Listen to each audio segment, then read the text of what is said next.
Hello everybody, today we're going to be tying the size 14 bead head rockworm. This is the olive rockworm. There's a couple other colors such as like the tan rockworm, but whenever people think of the rockworm, they're probably thinking about the olive version.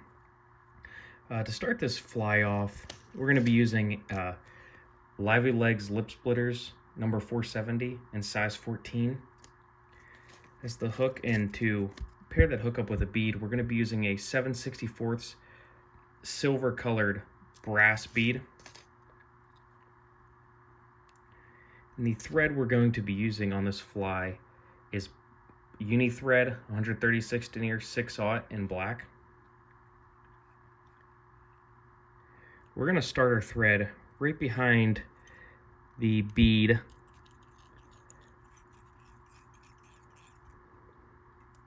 and we're going to cut that tag end off close.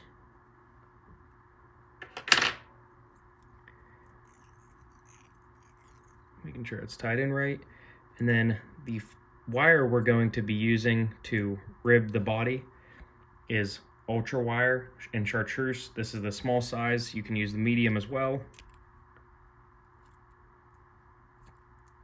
Just cut off an 8 to 10 inch piece. You can use this on multiple flies. We're gonna tie this wire in right where we stopped our thread on our side of the hook.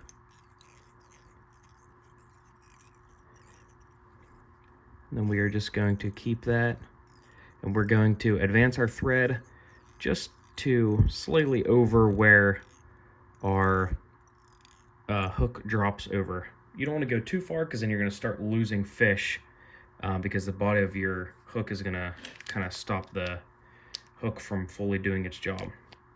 The body we're going to be using is this hairline dubbing, and this is an olive hare's ears.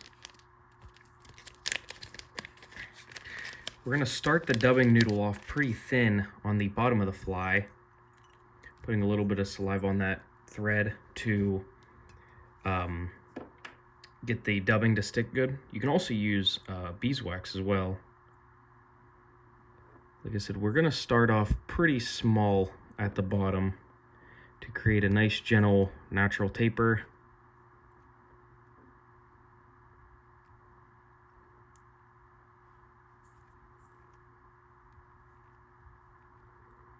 And remember, you can always add more to your dubbing, so you don't have to go create this giant long noodle on your thread. We're going to be looking for about, I'm going to say 4-inch dubbing noodle, starting from thin where we up here, and then at the bottom of your dubbing noodle it's going to be thicker, like I said, to create that taper. Then we are just going to start wrapping, making sure our dubbing starts right where we stopped our thread at. We're going to just start wrapping our way up the hook.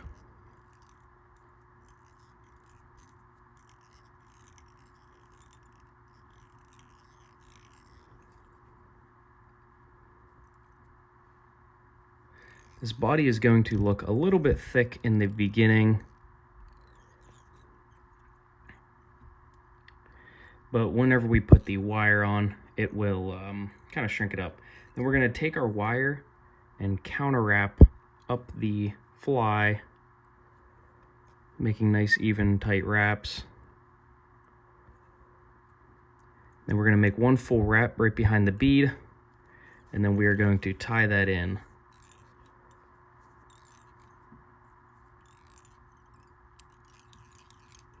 And then we are going to cut that off close with our secondary scissors.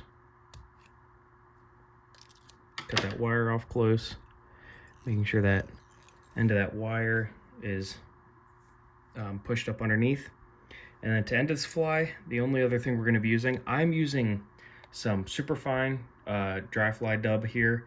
The just normal standard black hare's ear dubbing works. I mean, it works the same. We're just going to take some black dubbing, any kind of black dubbing.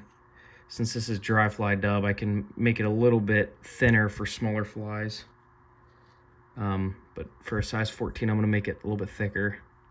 This fly works good in a pretty much a size 12 on the large end, the entire way down to a size 20, if you fish much size 20.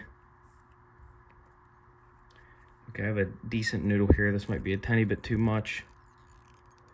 But what our plan is, yeah, it's way too much.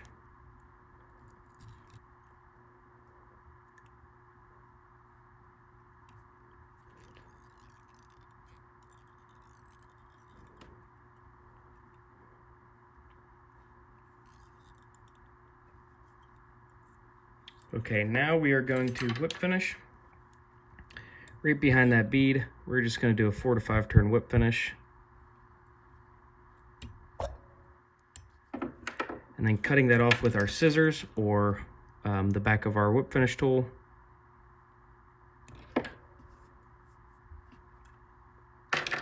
And then to end this fly off, we're going to use a little bit of fly head cement.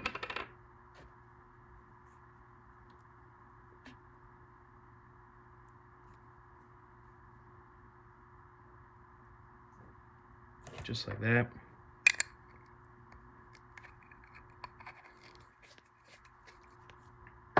And then what you can do to have this bug look a little bit more, or have this nymph look a little bit more buggy, you can take some Velcro and kind of just pick out some of that.